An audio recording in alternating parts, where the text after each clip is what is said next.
कियर बाबा कवन नगरिया जुआ खेलनी त बेटिया के हार गईनी है।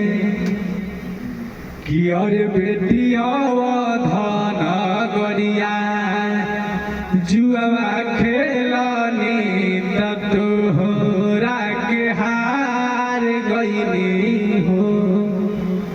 कि अरे पापा गैया बछरुआ काहे न हरनी त धिया अपन हार गईनी हो। कि अरे बेटी गैया बछरुआ घर के लक्ष्मी त बेटी तू आया रहलू। कि अरे बेटी गैया बछरुआ घर के लक्ष्मी की बेटी तू